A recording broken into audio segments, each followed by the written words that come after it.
This is going to be the Ancient Inheritance Guide for Season 13.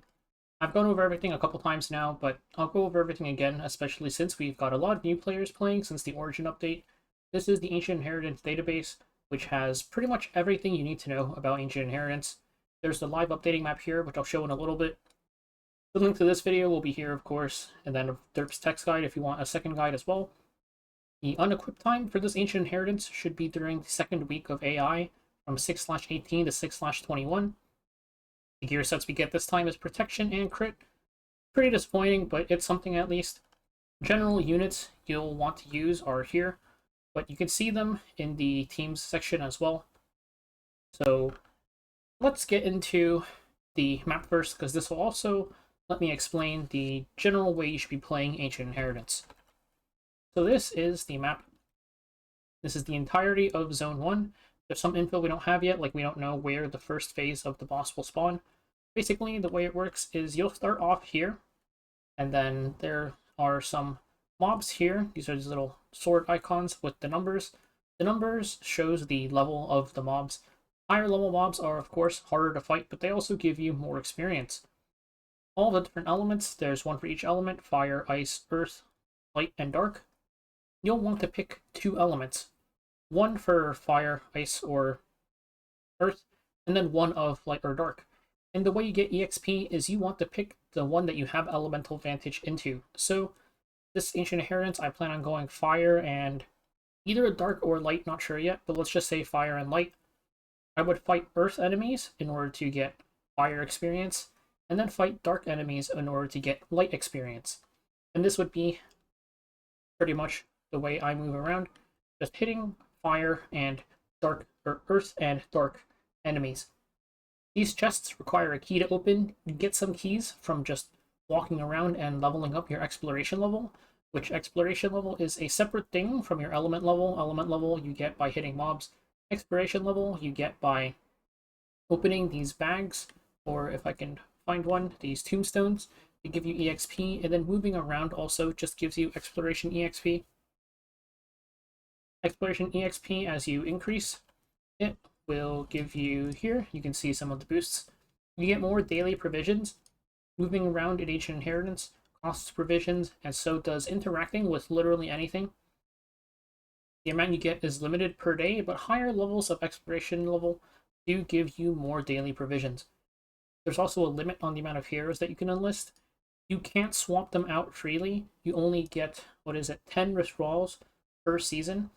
So you do need to be careful with how many heroes you enlist and take out. And these are the bonuses that you get when you level up. You can see there's keys, there's relics, which I'll explain later, and then also one movement range. And you also get some bonus provisions when you level up. So the movement range is just typically the tiles you can click. Let's say you start here. You'd be able to click at most 2 tiles to move. And each movement costs 1 provision, though there's some relics later that change this. We'll just say 1 movement is 1 provision. Interacting with the chests costs nothing, it just costs you 1 key if you have it. Like I mentioned, you get keys from leveling up your exploration level or by battling these mobs. And then the rewards of the chest, I might as well show, are over here. The dream shards are guaranteed. You spend these in the shop to buy things. And the RNG part is you get 1 of these items. It's RNG which one you get, it's the same in all zones.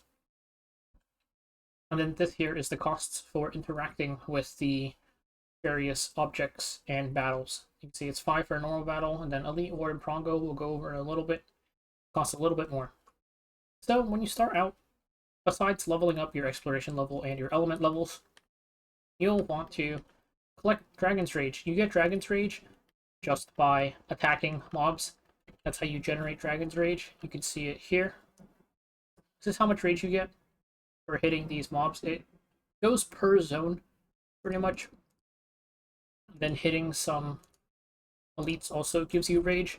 Elites are just these big mobs here, the hunt monsters pretty much. There's the Cadies, there's the Golem. Down here should be a Banshee. There's an Azimatic over here, and here is a Wyvern. Those are the elites. They just give you... They have shared HP bars, so everybody can hit. You don't have to kill them in one go. The normal mobs you do have to kill in one go. After you generate enough Dragon's Rage, the Prongo, which is the primary boss, will spawn. He has 2 locations. There's one here, one here. We don't know which one is phase 1 yet. Let's just say it's up here for the sake of argument, or just for the example. Let's say phase 1 is here. Everybody will go over here, beat him up until he drops to half HP. And then he'll jump away, and then all 3 of the wardens will spawn. You'll need to send 3 teams of peoples to go fight the wardens. And then once all 3 wardens are down, he'll reappear at the other part, and you'll be able to fight him again, where he'll be half HP, get rid of the rest of his HP, and you can move on to the next zone. There'll be a little portal here for you to go through. When you fight normal mobs or elites or anything, your units will not be able to be used until the next day. The only way to get around this is by using the Statue of Recovery. It costs you some provisions, but you can reuse your units, 4 of them if you put them in. So just make sure you're not using your units like randomly. Let's say there's going to be a golem over here too, but let's say you're in here already and you want to fight one normal mob, the golem and the warden. You'll have to plan out your teams so you're not using your warden teams on the golem, and you're using none of those units when you're fighting the normal mob, which is probably going to be one here as well. So that is the general idea for moving around, and don't worry too much. It seems complicated, but it becomes pretty simple once you actually start doing it. And then also, because it's a guild content, you have 30 people doing it. You can let people carry you, it's fine. Like, you probably only need about 15 people at most. If every single person is playing like super optimally, 15 people at most can completely clear Ancient Inheritance. So I wouldn't say it's too big of a deal. It's definitely fine to let like your guildies carry you, especially the veterans. Or at least hopefully they're doing some carrying. So that is it for the map and the general way you're moving around. As your element level increases, you'll gain a bunch of stats. These stats vary depending on which class the unit is. You can see it scales up super hard. As for how much your gear affects the units, sets have a full effect. I should probably add that in. Sets have full effect. So your speed set is going to just give you the full amount. And then if you're using pen set or whatever, that stuff all works fine. But then any stats, main stat, substat, doesn't matter. Any stats from the gear itself is reduced. You can see it's 15% for attack, defense, and HP percent, 20% for speed, about 17.5% for the rest. This matters mostly early because you don't have much boost from your element levels, but later on it becomes pretty small. It is still something though, and some stats are better than no stats. So I would say you definitely want to at least aim for the right main stats on your pieces, and substats can be nice too, but not a huge priority. Now let's talk about relics, which I've mentioned before. When you level up, you gain more relic slots. You start off with 1, and then at levels 3, 5, 7, and 9, you gain more relic slots up to 5 total. When you immediately enter Ancient Inheritance, they force you to pick between these 3. If you want the full guide for relics, you can see it here, by the way. I'll also link this in the description. This is just covering pretty much absolutely everything about relics. This is just going to be summarizing the actually good ones. When you start off, take Exploration Journal. Gives you a bit more Exploration EXP. It's not the greatest one, but compared to these two, it is amazing because these two down here suck. So just take your Exploration Journal, and then let's talk about what you pick at levels 3, 5, 7, and 9. Also, besides that, you can use the relic chests, which let you swap out one of your relics for a different one. This is very useful for just when you hit these levels here, 3, 5, 7, and 9, you also get presented with a choice of what relic you want. You can pick one from 3, but sometimes you won't hit the good relics, so these relic chests are nice for giving you another attempt. And also eventually you'll want to swap out your starter relic as well. Anyways, for the good relics, we're only going to talk about the actually useful ones, which is the ones in S tier, with this one also being somewhat useful and this one having niche usage. So we'll stick with those ones. And then this is my general recommended progression for how you should be setting up your relics as you progress. We start off with Exploration Journal, and then you're immediately looking at Ancient Shield and Conqueror's Flag, which is just, these give you double EXP. Double EXP is really nice because that basically saves you provisions. If you hit a mob once, you'll get twice the EXP. That basically halves the amount of provisions you use on leveling up. You can actually stack these too. That's why in the mid game here, you see I have both of them. You can stack these to get 3x EXP. This saves you a lot of provisions. It's very, very worth using, though of course once you max out your element level, you don't need them anymore, which is why they are dropped in the late game. Also, you will want to look at the movement ones. Bronze Ring and Wooden Doll are really nice, because I've mentioned that you start off with the movement range of 2, and each movement tile is 1 provision. Also, once you hit level 4, you gain 1 movement range, so your total range is 3, that will still cost you 1 provision to move each time. First up, let's talk about Wooden Doll. This changes your movement to teleportation at the cost of 2 provisions every time you move. This means that if we are, let's say, here, and you want to move here, that is going to cost you 2 provisions. But if you are here, and you want to move here, which is 3 tiles away, that will also cost you 2 provisions. You can see how this adds up. Every time you move 3 tiles, you are saving 1 provision. And if we look at the map here, you're going here, to here, to here, take a portal probably over to here, take this, takes all the way down and over to here. And that's not including any sort of detours you'd make to pick up like a tombstone, or maybe go get a guild chest, or hit a mob that's a little bit out of the way. That's a lot of moving you do. So Wooden Doll is very, very nice. Next up is Bronze Ring. This also interacts with your movement range. So this makes it so that any battles and objects within your range you can interact with. Let's look back at the map again. And let's say we are, well, we can say the same spot here, right here. If you want to fight this mob, you would have to walk 1, 2, and then hit it. If you have Bronze Ring, let's say you're level 4, so your movement range is 3, you would be able to just fight it from over here. So you would save yourself 2 provisions, not having to walk all the way over here, and technically 3, because let's say your goal is to make it here. Instead of having to do here, here, oops, I moved it, here, here, hit it, and then walk back down, you could just hit it and then walk down immediately. Actually, I guess that's not 3. You would save 1 in this instance, but if you're going in this direction, then you would save yourself 3, having to walk this way and then walk back.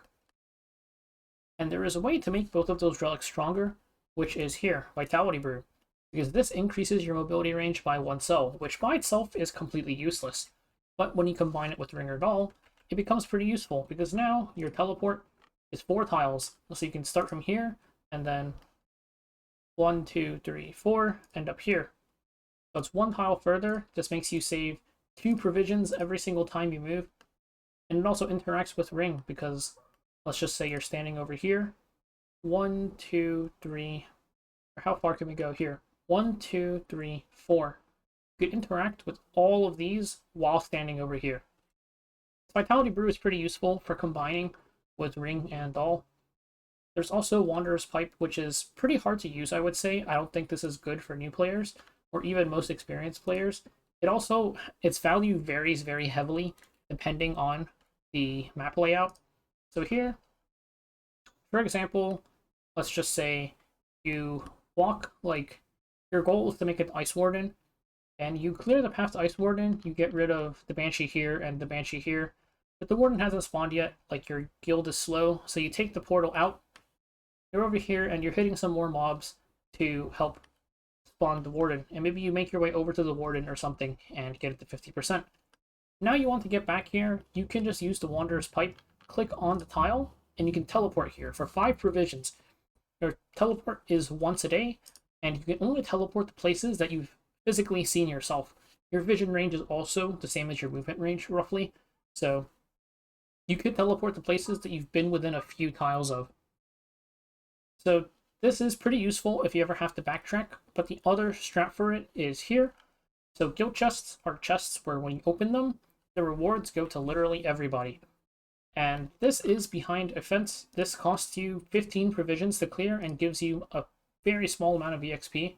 If you walk up to here, you have vision of this. So you could use your pipe to teleport in, grab the chest, and then just teleport out the next day. So that is another way you could use Wanderer's Pipe. I think that is very useful for anybody on guild chest duty especially. And then once you hit late game, you don't need the leveling relics anymore, so it's just these 2 down here, which is some of the battle ones. This increases your Tundra Blessing level by 2 after using an object. and then this one increases it by 2 if you're using, or by 1 if you're using 3 or more classes. What Tundra Blessing does is just increase your damage dealt. So this is very useful because in the third zone, after you kill the boss, the Prongo, he will respawn. And then he will respawn another time and another time. So you have to kill him 4 times in zone 3. Increasing your damage numbers helps a lot for getting rid of him all of these times.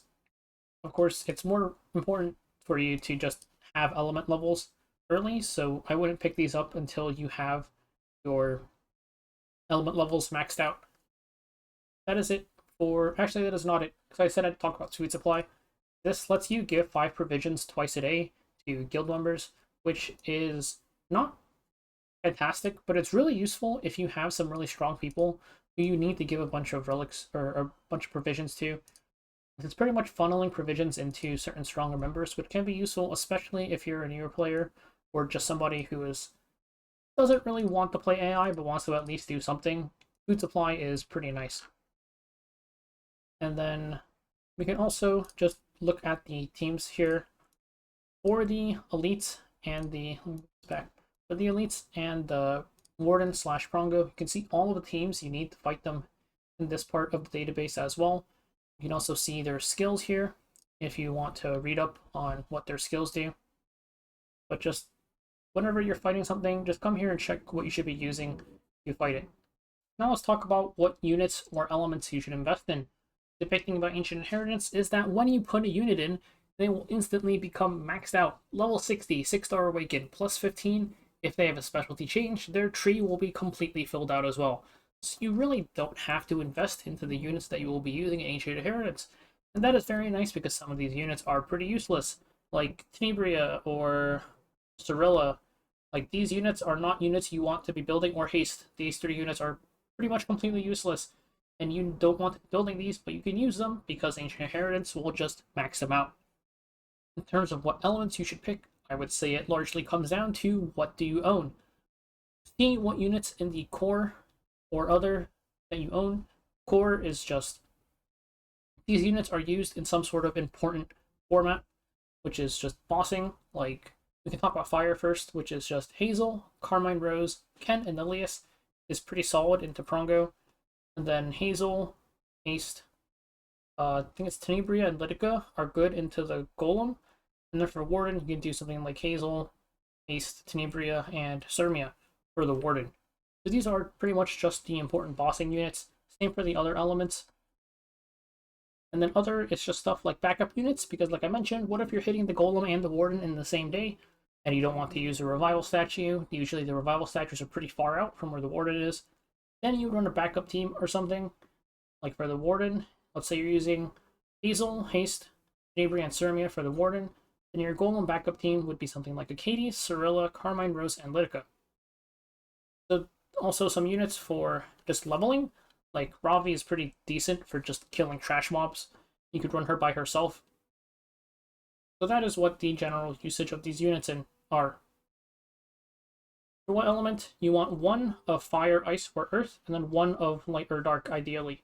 Because the amount of EXP on the map is limited, so you don't want everybody going Light and Dark, even if you don't need every single person to have one of these elements to kill a Warden technically. It's just because of EXP limits, you do want to spread out all of the EXP. So take a look and see what you own. You can check in the database, of course, the actual teams that we're using for fighting, and you can see videos for how the teams play out. If I can. You can see videos for how the teams play out and stuff. But just pick whatever works fine for you. I'll also quickly talk about which units got buffed recently. So Litica got pretty much reworked. She got restrict on her S2, which is really nice, and her S3 still does push back by 100%, but she detonates bleeds on her S1, and she lost the pushback. So I think in terms of how good she is versus Golem, I think she's still really good. It's just you lose the pushback, plus the bleed detonate means haste isn't as good, so I'll probably look for a replacement for him. Tywin has the Soulburn on his S1 now for 100% death break chance, making him by far the most consistent death breaker. Downside is he literally does nothing but death break, but that in itself is pretty valuable with how consistent he is. There's also Charles, who I think is pretty funny, just because he has his counter buff and more consistent procs. Don't know how good he actually is, might just be a mobbing unit, but he should be fun at least. Emma Arunka is the new release, who I think is going to be pretty solid. It's just because she has the Soulburn on her S1, the guaranteed dual attack with the high attack ally plus the death break chance is good enough for her to be pretty good, I think, mainly because light units are pretty bad. Pretty much for all these elements, you can see here, it's just flossing units on the core, and then some other flex units in the others. Between the ML units, I think these are the hardest ones for new players to use. This is definitely see what you own. I'd say Dark is probably easier for most people. And even if you own every single unit, Dark is just easier than Light in the first place. I would leave Light to the veterans if you really need to pick one of these and you're not sure which. And that is it for the units. I'm not going to go super in-depth on them. You can see them in the previous seasons because the usage of the units does not really change except for the ones that I mentioned. Anyways, that is it for the guide for Season 13. Definitely going to be interesting because this is the first one since the Origin update, so a lot of people are going to be trying out Ancient Inheritance for the first time. The gear is kind of disappointing, but it's something at least. Protection set needs to roll pretty specific for it to be usable, so odds are this is going to be useless, but hey, maybe I'll hit. Hopefully you guys hit too. Funny thing is, this is definitely not going to have flat HP on it, because Small Gate would never. So we'll see what happens with these. There's some other useful stuff in the shop too, but anyways, that's it for this video, and I'll see you guys next time.